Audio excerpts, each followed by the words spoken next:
Gilets jaunes, Emmanuel Macron espère une décrue du mouvement dans les prochaines semaines. Plusieurs maires de la Gironde ont interpellé le chef de l'État sur les manifestations des Gilets jaunes qui se poursuivent chaque samedi, et se terminent parfois dans la violence. Plusieurs maires girondins ont exprimé leur ras-le-bol des manifestations des Gilets jaunes le samedi, qui se terminent souvent par des heurts, notamment à Bordeaux. Le chef de l'État en appelle de nouveau au calme et espère une décrue du phénomène ces prochaines semaines. Interpellé aussi sur le dossier Ford de Blanquefort, il a annoncé qu'il forcera l'entreprise à revitaliser le site. Emmanuel Macron a appelé les Gilets jaunes à un retour au calme vendredi à Bordeaux, bastion du mouvement où le président se rendait au dernier jour de la carrière politique du maire Alain Juppé. Il organisait un débat avec une cinquantaine de maires du département, à la résidence préfectorale, à 150 mètres de là, sur la place Péberlan, où samedi après samedi des heurts éclatent en fin de manifestation des Gilets jaunes. Une centaine de manifestants s'étaient rassemblés dans le calme. Macron, c'est bon, dégage, scandaient certains d'entre eux.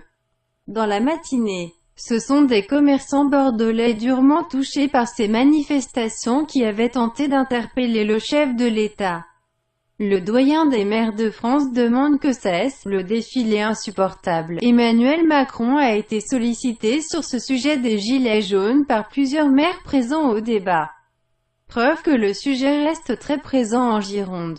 Ainsi, Marcel Berthomé, doyen des maires de France qui, à 96 ans, va entamer en 2020 la 50e année de son mandat de maire à Saint-Surin-sur-l'Île, a demandé que cesse le défilé insupportable des manifestants rebelles.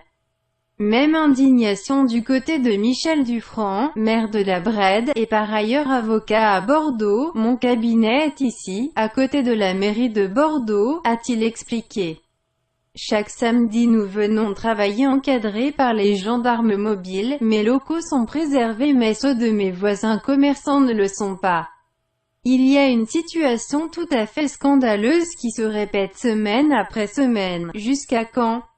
L'autorité de l'État est en question. Lorsque des troubles graves se produisent, on peut interdire des manifestations. Entendez-vous donner des instructions dans ce sens? Interdire les manifestations serait sans effet, le pays a besoin d'un retour au calme, a martelé Emmanuel Macron. La situation que nous vivons n'est plus compréhensible par nombre de concitoyens, et il faut que chacun revienne au civisme, à la civilité, à la capacité de vivre ensemble et à accepter les accords et désaccords. Une société démocratique dans laquelle chacun peut exprimer le moindre de ses désaccords, y compris dans la violence la plus extrême, c'est intolérable, et à la fin c'est la négation de la démocratie. Emmanuel Macron ne pense pas en revanche qu'interdire de manifester serait une bonne solution. Nombre de manifestations se tiennent déjà sans autorisation, a rappelé le chef de l'État. Et interdire les manifestations serait sans effet. Est-ce que nous pouvons aller plus loin? J'ai décidé de ne pas revenir à l'état d'urgence. On ne décide pas l'état d'urgence quand il y a des tensions sociales dans le pays. Nous avons fortement renforcé les sanctions, elles seront encore renforcées. Maintenant chacun doit revenir à la raison. J'espère que les semaines qui viennent permettront de voir une décrue.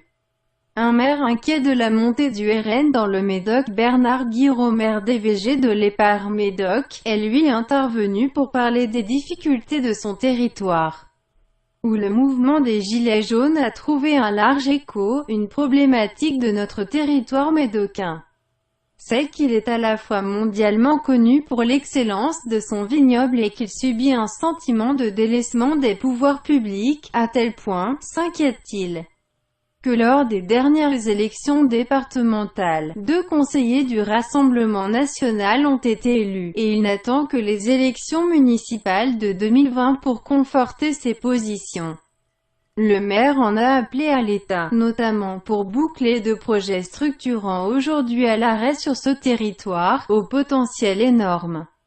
Le cynisme de Ford à Blanquefort. Interpellé également sur le dossier de l'usine Ford de Blanquefort, Emmanuel Macron a assuré que l'État allait forcer le groupe à payer pour la revitalisation du site. Nous avons eu à faire face à un véritable cynisme de l'entreprise, a d'abord lancé le président, mais la solution de reprise du groupe Ponche était fragile et imparfaite. La loi nous permet d'obliger l'entreprise à payer la revitalisation, et nous allons la forcer à investir pour sa co. Le cynisme de Ford à Blanquefort. Interpellé également sur le dossier de l'usine Ford de Blanquefort, Emmanuel Macron a assuré que l'État allait forcer le groupe à payer pour la revitalisation du site. Nous avons eu à faire face à un véritable cynisme de l'entreprise, a d'abord lancé le président, mais la solution de reprise du groupe Ponche était fragile et imparfaite. La loi nous permet d'obliger l'entreprise à payer la revitalisation, et nous allons la forcer à investir pour sa conversion industrielle, a-t-il affirmé, assurant aux maires que c'est la meilleure solution. N'oubliez pas que certaines collectivités se retrouvent aujourd'hui avec des friches industrielles dans des situations des plus complexes. Le leader syndical Philippe Poutou a réagi ce vendredi, dénonçant une ignorance du dossier de la part d'Emmanuel Macron. La priorité, dit-il, au travers d'un groupe de travail qui devrait vite se mettre en place, avec les collectivités territoriales, l'État et l'intersyndicale, c'est de trouver des solutions concrètes pour remettre de l'activité sur le site, et à court terme.